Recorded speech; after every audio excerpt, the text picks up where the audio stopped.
Pois bem, pessoal, vamos aqui analisar agora o regime da participação final nos aquestos. O nome já é complicado, né? O nome em si já é complicado e não deixa outra ideia de que esse regime realmente é um regime muito complicado.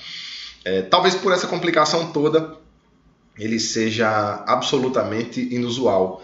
Dificilmente você vai achar um casamento que foi celebrado utilizando, valendo-se desse regime. Muita gente nem sabe que ele existe. No Código Civil, dentre os regimes, é o que contempla o maior número de artigos para tratamento dele. E aí você já percebe a complexidade e a inutilidade prática, conforme a boa doutrina prega nesse sentido. Ele está previsto no Código Civil dos artigos 1672 até 1686. 1672 a 1686. E esse regime ele substituiu o que no Código Civil era de 16, era chamado de regime dotal. Regime dotal que nem naquele tempo era aplicado, como diz o professor Pablo Stolz, apenas a gente via nas novelas vespertinas, naquelas novelas de época. Foi substituído ou foi extinto do nosso ordenamento e chegou um novo regime que também é pouquíssimo utilizado no nosso dia a dia. A essência desse regime é o seguinte, começa daí. Nós temos nesse regime 5 patrimônios definidos. 5 patrimônios definidos. Nós temos o patrimônio pessoal de um dos cônjuges, adquirido antes do casamento. O patrimônio pessoal do outro cônjuge, também adquirido antes do casamento. Nós temos um patrimônio, olha o detalhe, particular de um dos cônjuges, adquiridos durante o casamento. Nós temos o patrimônio particular do outro cônjuge, adquirido durante o casamento. E nós temos um último patrimônio, que é o patrimônio comum, adquirido com esforço comum, acordadamente comum, durante a união. Então, o que nós vamos dividir ao final é o produto deste último patrimônio. Com o fim do casamento, na separação do regime da participação final dos aquestos, o que foi apurado aqui de patrimônio comum será rateado.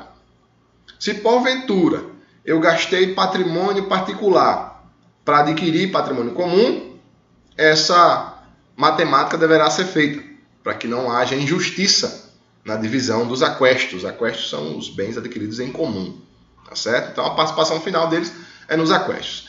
Essa é a essência do regime.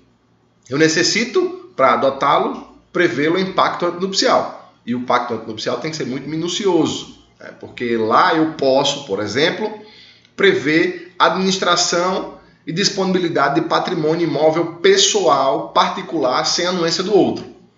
O único regime que prevê isso, essa administração individualizada, podendo alienar, podendo comprar, sem autorização do outro, é o regime da separação de bens. Mas na participação final dos aquestos eu posso trazer essa previsão dentro do pacto antenupcial que trouxe aquele regime para o casamento. Então, são 5 patrimônios: o patrimônio pessoal de cada um dos cônjuges antes do casamento, o patrimônio pessoal de cada um dos cônjuges durante o casamento, e o patrimônio comum adquirido durante o casamento. É esse patrimônio comum que ao final será rateado. Então, em essência, essa é a regra do regime da participação final dos aquestos, que sofre uma crítica severa da boa doutrina, a professora Maria Berenice Dias, o professor Pablo Stolz, dentre tantos outros de referência nacional, criticam veementemente esse regime, talvez por isso também, pela sua dificuldade, pela sua complexidade, pela necessidade até mesmo de um acompanhamento contábil durante o casamento, é que esse regime,